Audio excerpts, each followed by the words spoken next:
Welcome back. Chapter 14, Burglary. During this module of instruction, we're going to be covering a couple things.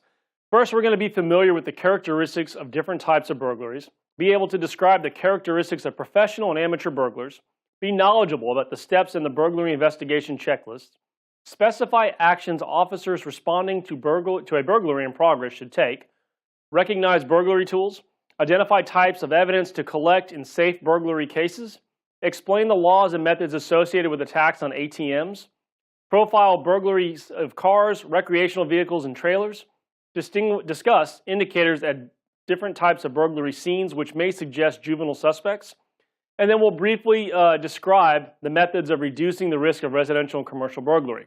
The most striking aspects of burglary are its frequency and economic impact. In 2009, burglaries averaged 1 every 14.3 seconds.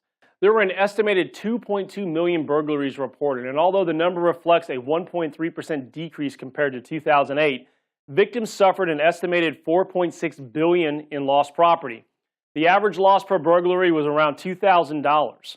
In spite of the reduction in the number of burglaries, the offense accounted for 23.6% of the estimated number of property crimes committed in 2009. The clearance rate for burglaries was a low 12.5%, and only about 300,000 people were arrested for burglary in 2009. Thus, burglary is a crime of major importance and concern because such items as credit cards and checks may be taken in burglaries, and the offense tends to spawn into subsequent or secondary crimes such as fraud and forgeries. Investigating these crimes can sometimes lead back to the identity of burglars. To illustrate, during the breaking in and entering of the convenience store, scratch-off lottery tickets were stolen. When the burglary attempted to cash in a few winners at another convenience store, he was videotaped by the security camera. After placing his picture in a newspaper, the police quickly learned his identity and the man was arrested. Now, burglaries also have the potential to turn into violent crimes. For example, when the homeowners or workers return unexpectedly in the middle of a burglary. Now, many homes and businesses have alarms, but the alarms may be affected by improper installation, faulty equipment, or user errors. Unfamiliarity with the system and not allowing for roaming pets results in about 10 to 25% of all automatic alarms being called or being deemed as false ones. If false alarms were eliminated, the result would be about 35,000 officer days per year being available nationally to redirect toward a genuine problem. Now, many jurisdictions have responded to this situation by allowing one free false alarm and then charging the owner for subsequent false alarms on a flat fee or escalating the charge basis for subsequent false alarms in the future. Now, people often think of burglaries as involving just homes and businesses. Other structures may also be covered by many state burglary laws, including recreational vehicles, railroad cars, houseboats, airplanes, and automobiles. In fact, some states have created a coin-operated machine burglary charge to cover vending machines outside of a business. Now, unlike other types of burglaries, this offense typically is a misdemeanor. In states, the lack of such an offense category, the charge is basically for larceny, which the level of offense is being determined by the value of the property stolen. Now, most burglaries are through the door rather than through a window, and in general, commercial establishments are attacked at the rear at night, whereas common homes are most likely victimized during the day through the front door. There is some evidence that as the geographical distance between the burglaries shortens, the likelihood of there being a serial offender increases. Now, this is true respectively for residential and non-residential burglaries. When the same home is burglarized a second time shortly after 30 days from the initial incident, it may be by the same offender seeking to steal items left behind during the first offense, like, for example, something too big to take, or perhaps for the first time the burglar did not know offense, or perhaps he or she came back to steal items the resident bought as replacements, for example, televisions or video equipment or for losses from the first burglary. So let's begin. The offense and the offenders. Now, the nature of burglary has stayed the same over time, but how it is committed changes largely as in the influence of technological advances in architectural designs.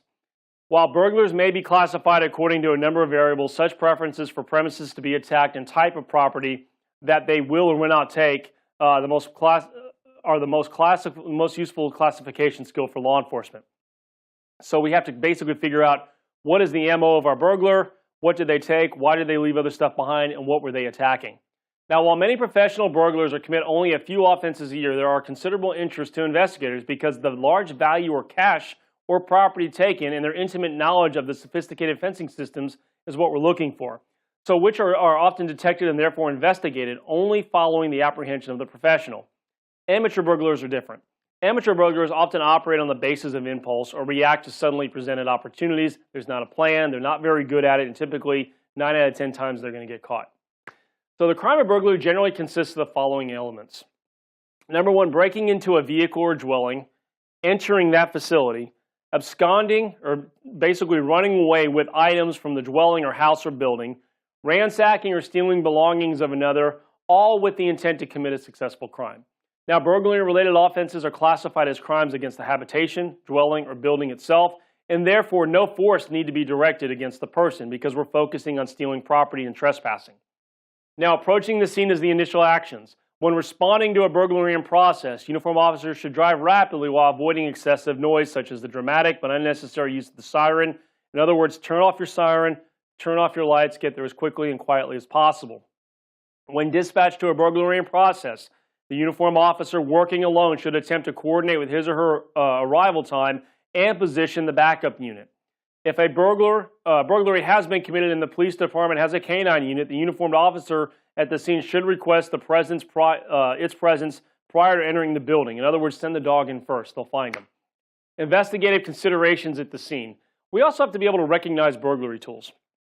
Most often when tools used in the commission of a burglary are recovered at the scene, they will not be greatly differentiated from those found in many households. All right? We look for the surreptitious entries. Occasionally, the investigation of a burglary cannot establish a point of entry.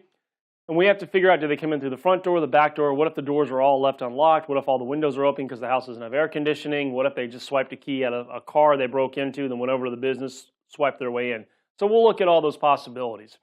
Now, the importance of time factor. An important aspect of taking burglary reports is attempting to determine when the offense took place. Typically, burglaries are reported from several hours to a number of days after they've been committed. Late reporting is largely attributable to the circumstances of the business being closed for the weekend or homeowners away for short trips or extended vacations. Now, earlier I mentioned safe burglaries.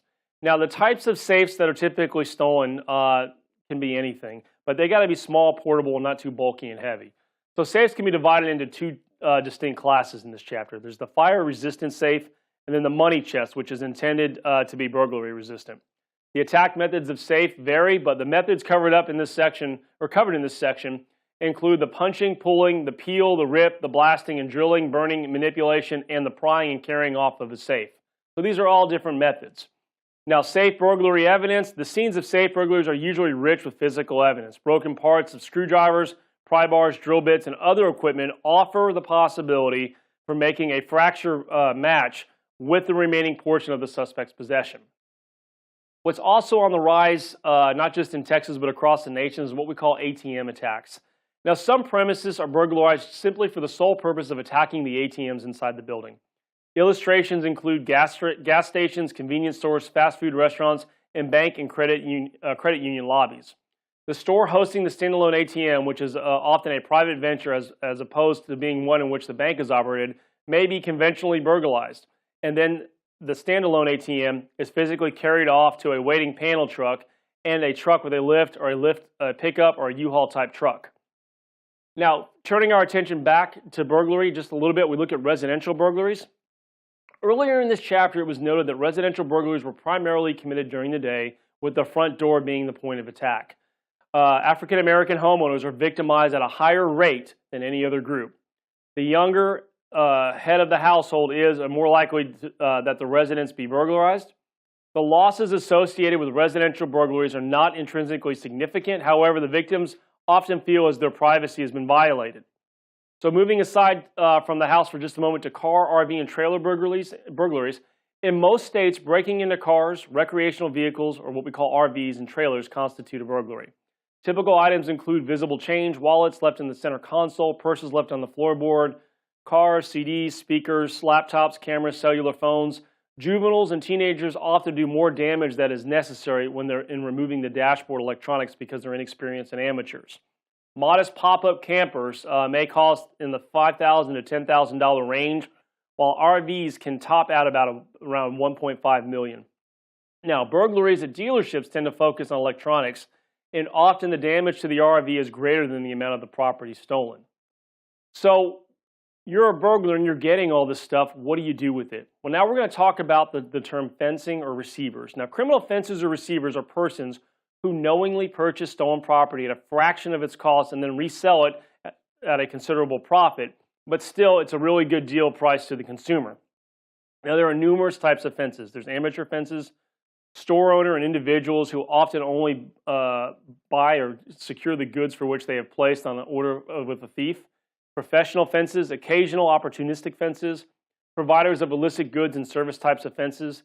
Then we have what we call technologically proficient thieves and fences that do their business on the internet.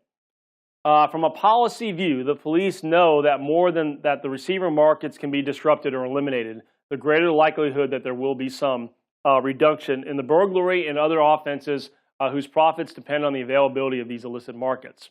Therefore, police create sting operations, and they are an effective means of combating fences, identifying active criminals, penetrating criminal organizations, and recovering stolen property. So what's our role in the crime prevention, mission in your local community? Number one, we want to reduce the risk of commercial burglary. Many of the suggestions from preventing residential burglaries also apply to the business. In addition, operators of businesses could add lighting to exterior buildings or building exteriors and install alarm systems and have surveillance cameras. With reducing the risk of residential burglaries, while at the scene of a burglary, investigators should tell those victims or those victimized that precautions they may take to decrease the likelihood of them being hit again should be brought out. So, for example, we should have a decent alarm system. Tell your neighbors you're out of town, have someone collect your mail, collect your newspapers, leave lights on, have lights on timers. There's all kinds of things that you can do to reduce the risk of residential burglary, and they're very affordable now. So this will conclude Chapter 14 on burglary. Have a great week.